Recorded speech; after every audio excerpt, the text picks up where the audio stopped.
Olá, queridos, a paz do Senhor, tudo bem com vocês? Quem vos fala mais uma vez é o pastor Leandro. Para mim é um prazer estar com todos para falar um pouco acerca da lição do terceiro trimestre da Escola Bíblica Dominical, desta feita de número 6, que tem por título Neemias reconstrói os muros de Jerusalém, data 9 de agosto de 2020. Vem conosco, será uma aula muito proveitosa para a glória do Senhor.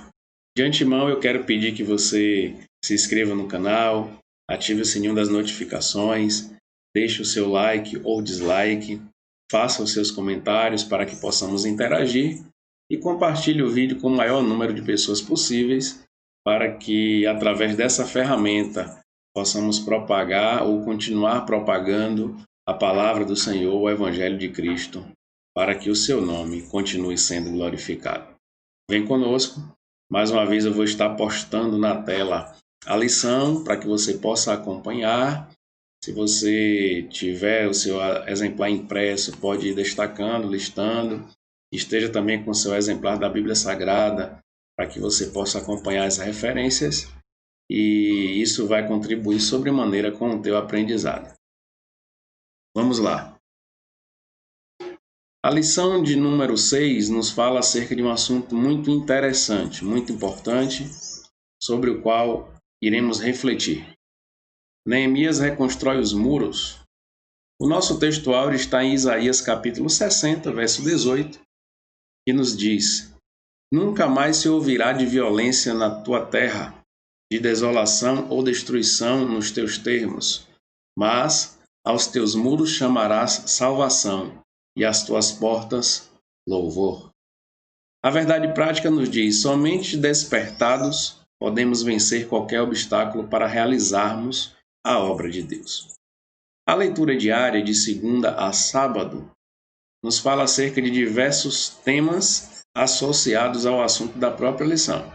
Por isso eu reitero para você, faça dessa leitura o seu devocional, porque você vai estar desenvolvendo a disciplina do culto devocional e, além disso, vai estar enriquecendo o seu conhecimento acerca das lições que estão sendo trabalhadas.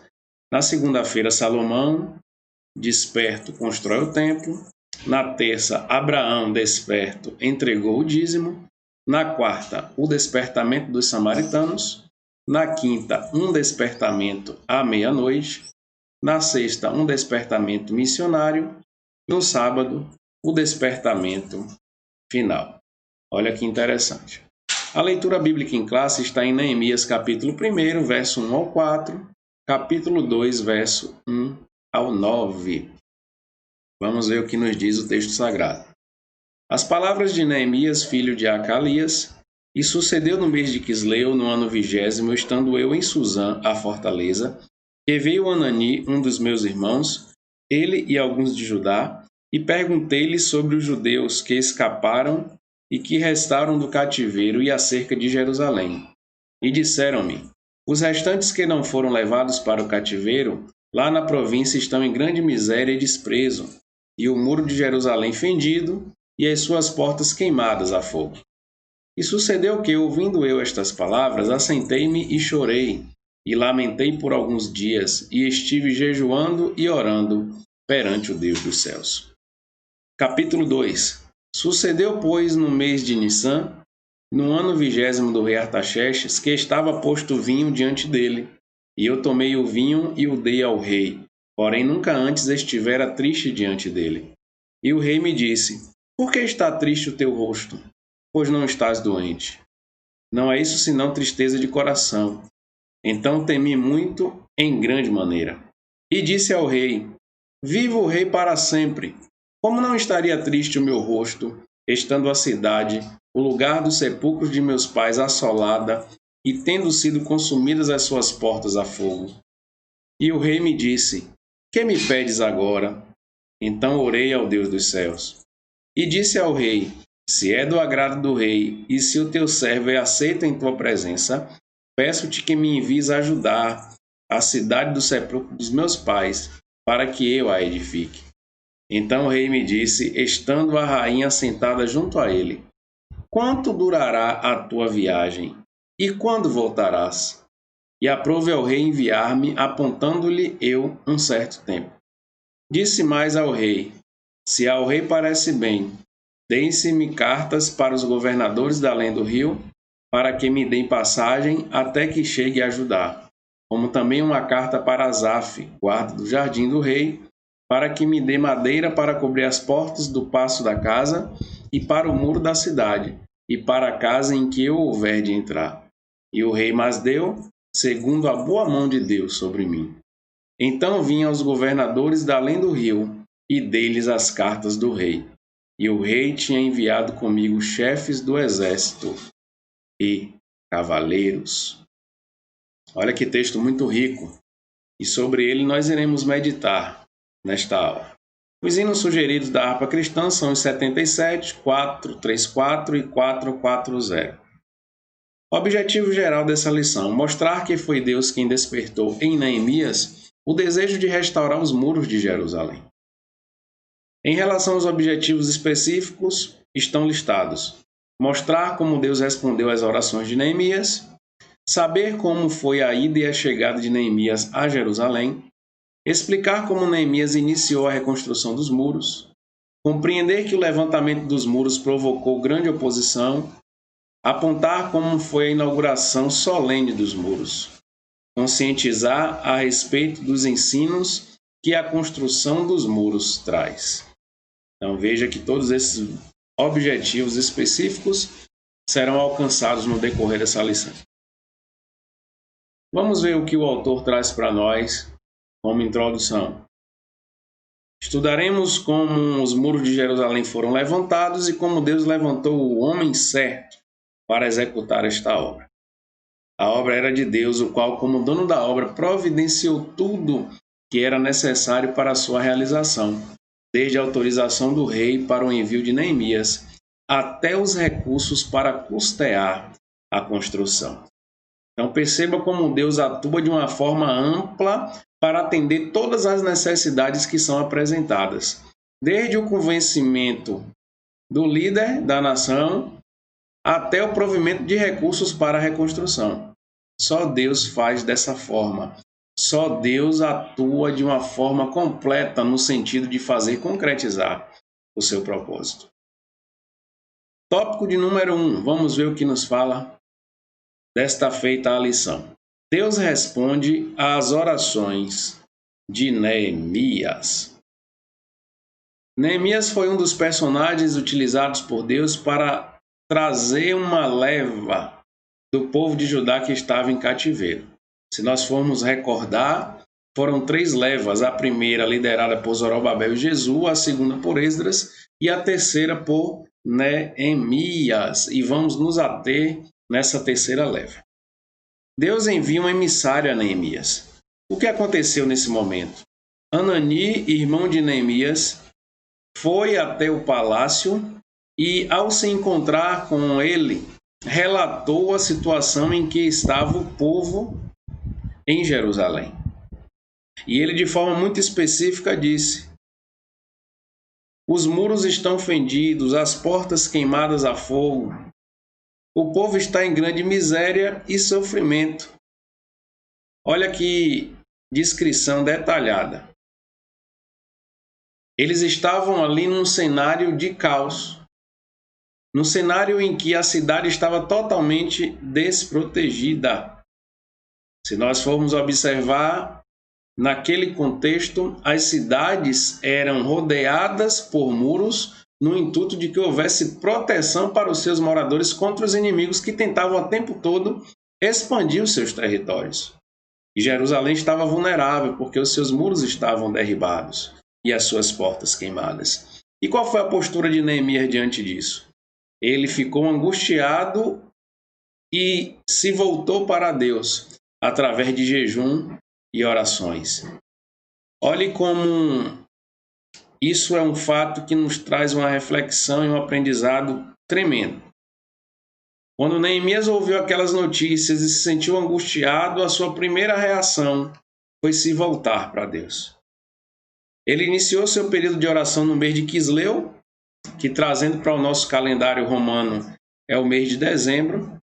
E Deus, que ouve as orações, fez a resposta chegar no mês de Nissan, e para o nosso calendário é o mês de março. Então, de dezembro a março foi o intervalo em que Neemias orou e Deus mandou a resposta acerca da sua oração. Deus respondeu às orações de Neemias. E como isso aconteceu? Ele despertou o rei para assumir a responsabilidade do empreendimento. Neemias era copeiro do rei. E certo dia ele se apresentou ao rei e estava com um semblante triste. E o rei lhe questionou. E por inspiração do Senhor, Deus usou aquele rei e Neemias lhe fez um pedido. Mas antes de fazer um pedido, veja o destaque que o texto dá. Neemias orou ao Deus do céu para que pudesse responder ao rei. Neemias não foi precipitado ao trazer uma resposta. Neemias não foi precipitado ao falar. Assim como no Novo Testamento, o apóstolo Tiago nos ensina que todo homem seja pronto para ouvir, tardio para falar e tardio para se irar. Neemias tinha no seu coração impregnado esse princípio. Então, antes de responder ao rei, ele pediu direcionamento a Deus. Nós, como cristãos, temos que adotar essa postura, assim como Neemias assumiu essa responsabilidade. Ele estava diante de uma decisão muito delicada, um pedido muito pontual que ele iria fazer ao rei. E por isso ele precisava de uma instrução divina, ele precisava da sabedoria vinda da parte de Deus. E o próprio apóstolo Tiago ainda diz na sua carta: aquele, pois, que tem falta de sabedoria, peça a Deus, que a todos dá liberalmente e não lança em rosto. Antes de tomarmos as nossas decisões, precisamos pedir sabedoria a Deus para que façamos as escolhas certas, para que digamos as coisas certas no momento oportuno. E o que aconteceu consequentemente? Neemias pediu ao rei que enviasse-o para Judá, que era a cidade do sepulcro dos seus pais, para que ele pudesse reedificá-lo. E Deus despertou o rei para atender esse pedido de Neemias. Neemias recebeu carta do rei dirigida aos governadores da região e ainda uma carta com ordem para que o necessário para a construção fosse dado, no intuito de que aquela obra fosse concretizada. Tudo segundo a boa mão de Deus sobre ele. Deus é aquele que realiza o impossível. Deus é aquele que não precisa de circunstâncias favoráveis para cumprir o seu propósito. As mãos de Deus foram com Neemias. Deus tocou no coração do rei e ele concedeu a Neemias o seu pedido. E ele retornou com autorização do rei não só para a reconstrução, mas para arrecadar suprimentos e mantimentos no intuito de realizar aquela obra. Veja que coisa tremenda. É isso que Deus está nos mostrando. Que todo o propósito que ele estabelece para que seja concretizado, ele usa alguém. E esse alguém precisa se colocar na posição e pedir direção a ele para dar cada passo segundo o propósito que o Pai estabeleceu. Vamos para o tópico de número 2, que nos fala sobre a chegada de Neemias a Jerusalém. Neemias faz o levantamento da real situação dos muros. Ele saiu à noite na companhia de poucos homens, sem dizer a ninguém qual era o seu objetivo em Jerusalém. Aqui eu quero abrir um parêntese para colocar para você a seguinte necessidade. Antes de agir, é necessário fazer um levantamento do cenário. Isso está diretamente ligado a planejamento, para que se chegue a um objetivo estabelecido. E todo planejamento carece das seguintes perguntas: o que eu irei fazer? Como fazer? Quando fazer? Quanto vai custar? Olha que coisa interessante. Essas são algumas das poucas perguntas que não se esgotam por aqui e que devem estar presentes em todo o planejamento. E Neemias entendeu. E entendeu tanto e entendia tanto que a sua postura demonstra isso. Ao chegar em Jerusalém, a primeira atitude dele foi prospectar o local. Foi analisar o cenário. Foi sair e fazer um levantamento de como estavam os muros e as portas daquela cidade. Serve de exemplo para nós. Não podemos ser precipitados ao agir. Precisamos saber o que estamos fazendo e conhecer o solo ou o terreno sobre o qual estamos pisando. Neemias então declara sua intenção de reedificar os muros. Após ter se inteirado da verdadeira situação, ele convocou os judeus, os nobres magistrados e todos os que faziam parte, que estavam ali naquele cenário, para juntos reedificarem os muros, para que não estivessem mais em opróbrio, declarando-lhes como a mão de Deus lhe fora favorável até aquele momento, incentivando-os a juntos realizarem a obra. Então disseram todos: levantemo-nos e edifiquemo-nos, e esforçaram as suas mãos para o bem. Olha que coisa tremenda. Após entender o cenário, Neemias reúne a equipe e convence-os através do que Deus já havia feito até ali. E todos abraçam a causa e decidem realizar a obra. Olha a postura de um verdadeiro líder que desperta os seus liderados, contando-lhes testemunhos, apresentando-lhes os fatos e imprimindo-lhes e expondo-lhes a visão que Deus lhe dera. Isso é tremendo, isso é maravilhoso. Foi isso que Neemias realizou para cumprir o propósito que Deus havia estabelecido para que assim ele fizesse. O propósito que ele havia alimentado dentro do seu coração para realizar em favor do seu povo, o povo de Israel, o povo que habitava em Jerusalém. O tópico 3 nos fala sobre o início do levantamento dos muros, o plano de Neemias, a tática de Neemias, a união dos judeus, como que isso aconteceu. Neemias dividiu a tarefa de construção em partes, tendo cada parte uma porta, simultaneamente lado a lado. Haveria pessoas encarregadas de levantar o muro ao longo de toda a sua extensão, e muitas delas edificando o pedaço do muro que estava em frente à sua própria casa. Havia também grupos encarregados de levar entulho, trazer material, várias atividades relacionadas à construção. O coração do povo então se inclinou a trabalhar, e logo já era possível notar que os muros cresciam e as brechas começavam a ser tapadas. Olha a estratégia de Neemias. Você mora aqui? Então trabalhe perto da sua casa. Fique com uma mão segurando a espada ou a lança e com a outra edificando, para que haja vigilância e haja trabalho. Isso é tremendo. Quando nós pedimos a Deus sabedoria, Ele nos dá estratégias para desenvolver o projeto. E foi isso que Neemias recebeu de Deus, sabedoria e estratégias. E ele fez com que essas estratégias fossem conhecidas dos seus liderados, para que eles pudessem realizar da melhor forma possível. Veja a tática dele de engajar todos os judeus na obra de edificação do muro. É um exemplo tremendo que pode ser seguido ou que deve ser seguido pelas igrejas, principalmente em seus trabalhos de expansão de evangelização. Neemias tinha um plano que apropriava todos os que quisessem trabalhar, designando cada um para a sua função. Assim também, a igreja deve atuar na direção do Espírito Santo para orientar os crentes a se entregarem a Deus para realizarem a obra do Senhor. Trabalhar para o Senhor deve encher o coração dos crentes de alegria.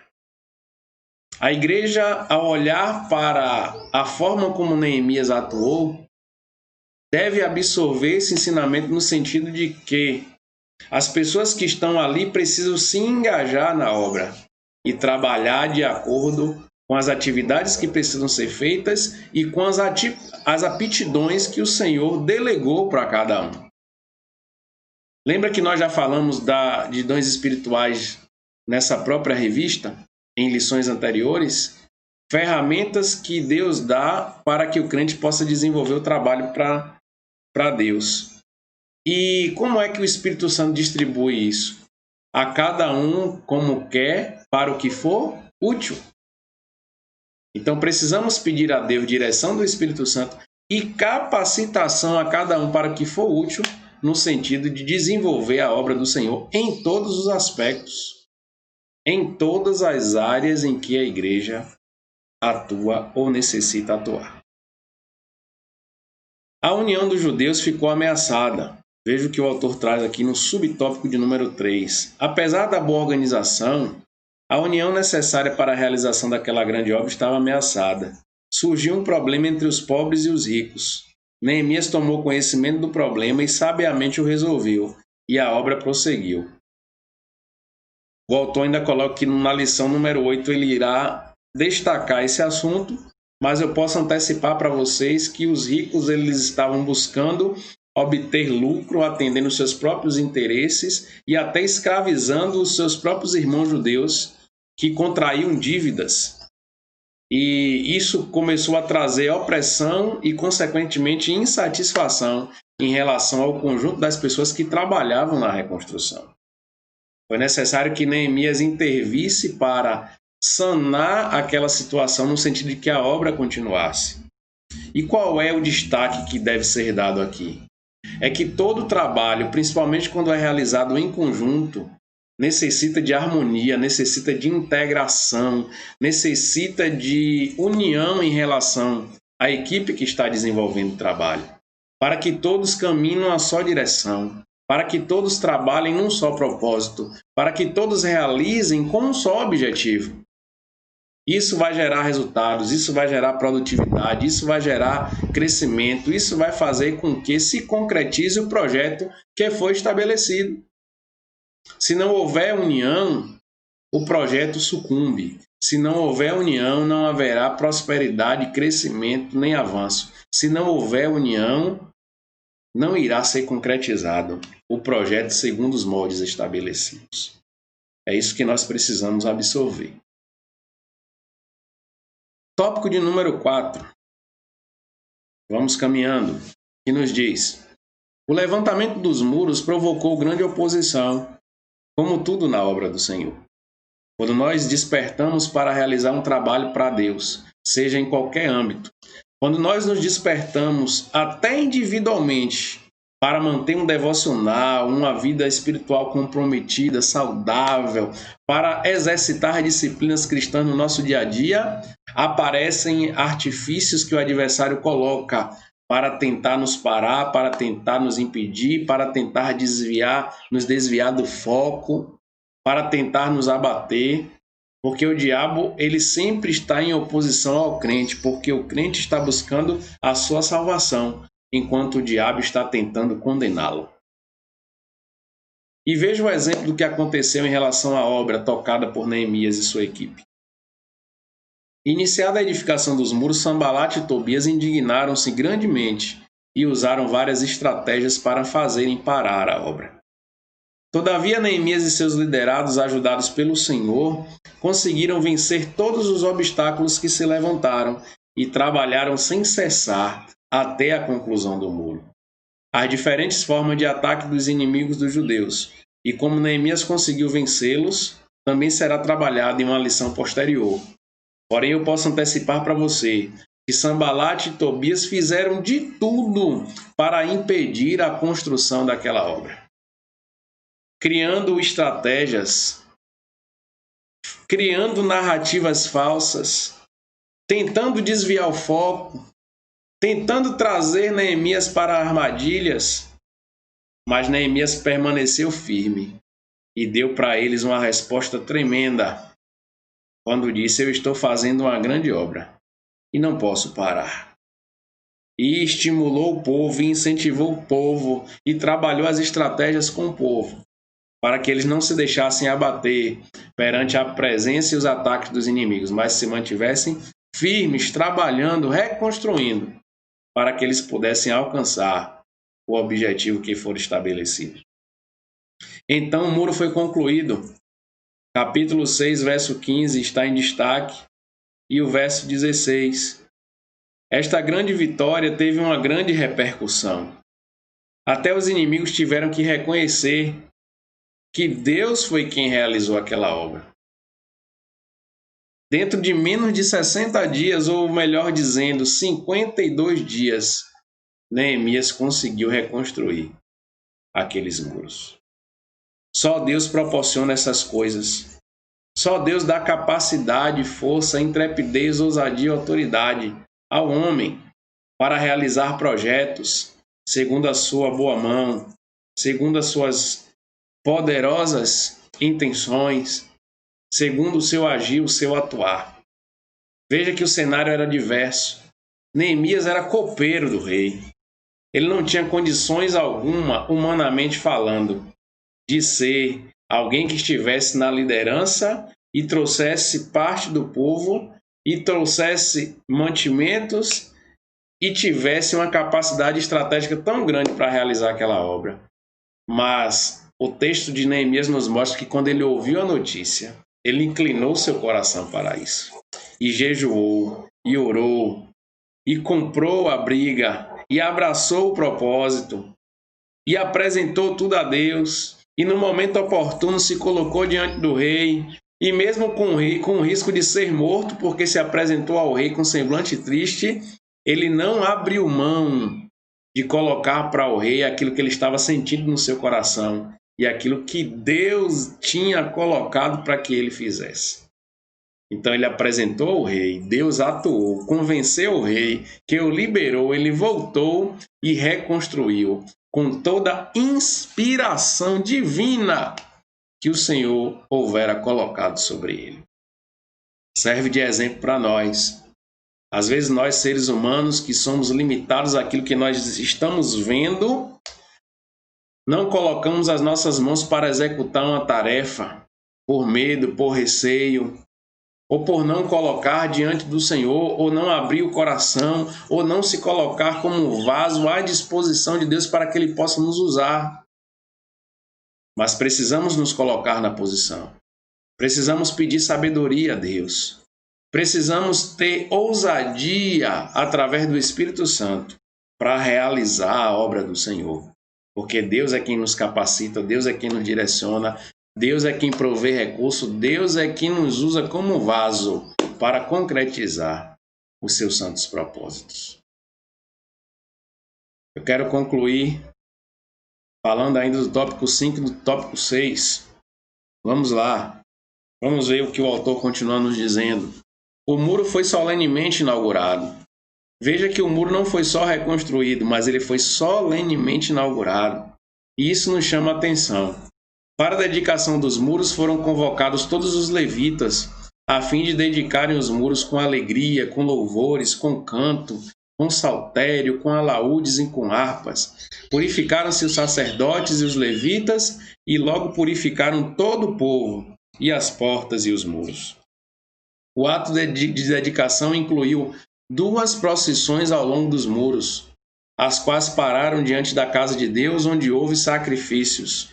A alegria de Jerusalém era tão grande que o som da festa podia ser ouvida, ou poderia ser ouvido de muito longe. Olha que coisa tremenda.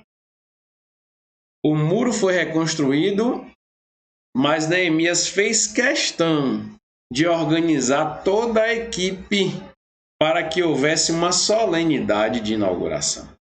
No sentido de quê? De chamar a atenção do povo, de mostrar para o povo, olha aqui o resultado do trabalho de vocês. Olha aqui o resultado do esforço de vocês. Olha aqui o fruto do projeto que foi começado há um bom tempo antes e com pouca perspectiva. Olha aqui o fruto da bênção de Deus sobre o seu povo. Olha o fruto da intervenção, do cuidado e da providência do Senhor, mesmo em meio a tantas lutas, mesmo em meio a tantos inimigos, mesmo em meio a tantas dificuldades e até conflitos internos. Mas nós lutamos e vencemos e estamos aqui para exaltar o Senhor diante disso. Todo o povo viu. E as nações vizinhas também puderam contemplar. E o povo se alegrou. E aquele momento ficou marcado, porque foi selado com a concretização de uma grande obra que Neemias liderou e que foi realizada com a participação de todo o povo que foi recrutado. A solenidade foi importantíssima e assim nós devemos fazer.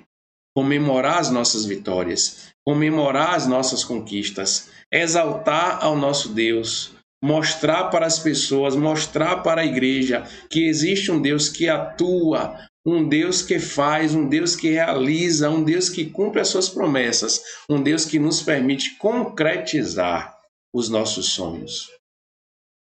Toda solenidade baseada nesses princípios exerce de maneira fundamental o seu propósito, que é de demonstrar a grandiosidade de um Deus que faz milagres, de um Deus que concretiza a sua obra.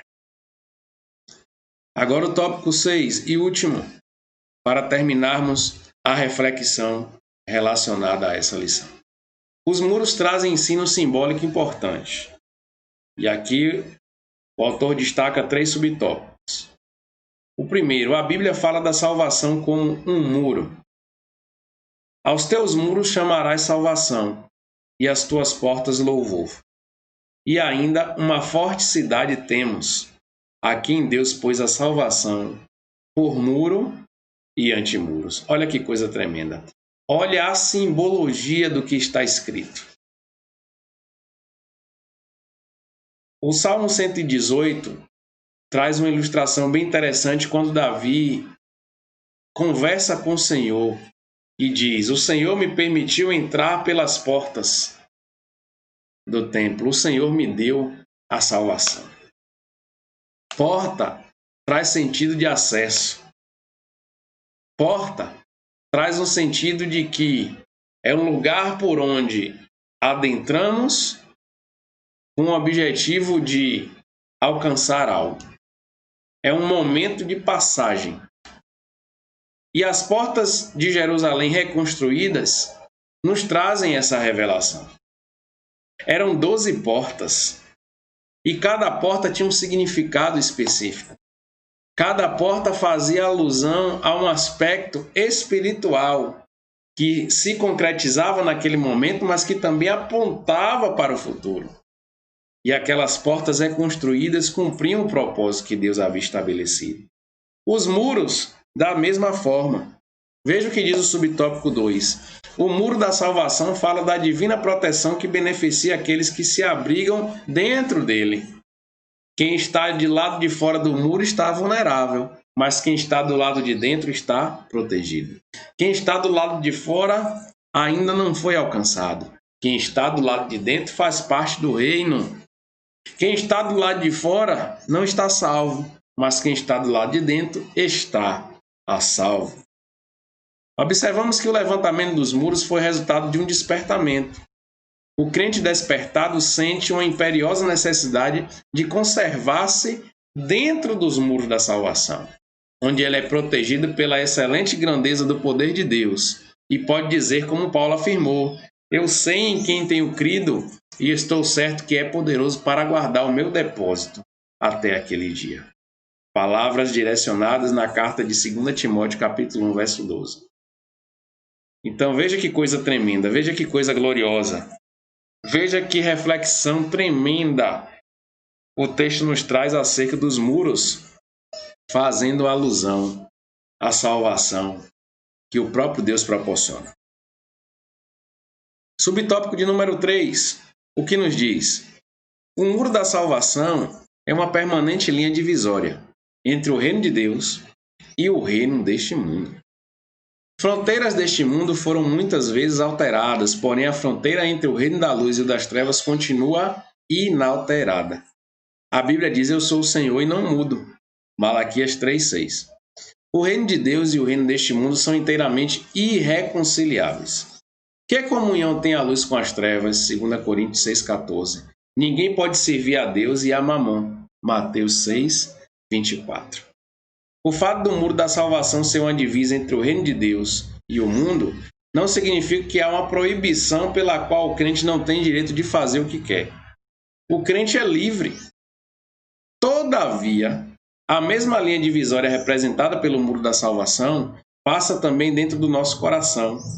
Por isso Paulo escreveu: a não ser na cruz de nosso Senhor Jesus Cristo, pela qual o mundo está crucificado para mim e eu para o mundo.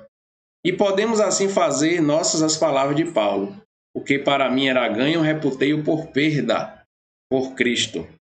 Finalmente a salvação transforma o crente de tal forma que ele começa a querer aquilo que o Senhor quer e passa a orar: seja feita a tua vontade.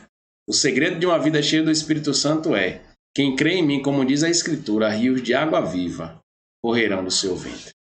Então perceba que coisa tremenda. Não há comunhão entre luz e trevas, e o muro faz essa separação.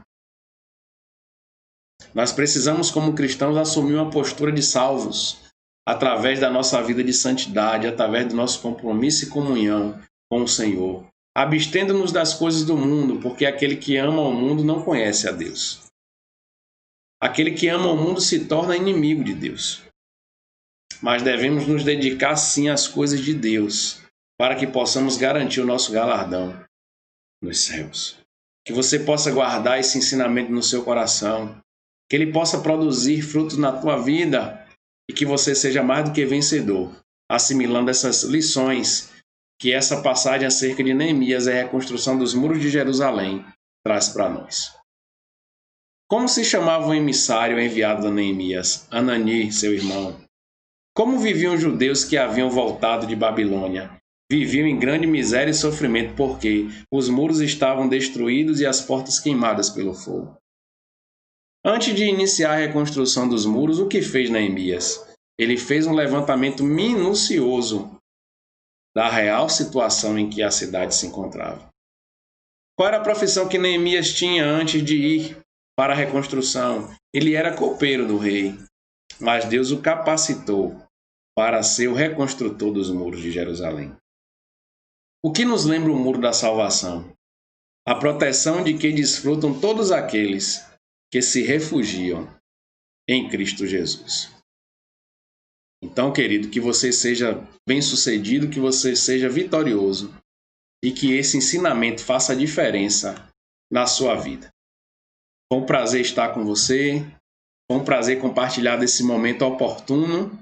Mais uma vez, eu quero reiterar, se inscreva no canal, ative o sininho, comente os vídeos, contribui para a propagação do Reino de Deus através dessa ferramenta. Que Deus te abençoe, um grande abraço, espero estar junto com você mais uma vez para trabalharmos a próxima lição e aprendermos sobre aquilo que o Senhor traz para nós através dessa reflexão maravilhosa. Que Deus te abençoe, tenha uma semana vitoriosa na presença do Eterno. Um grande abraço.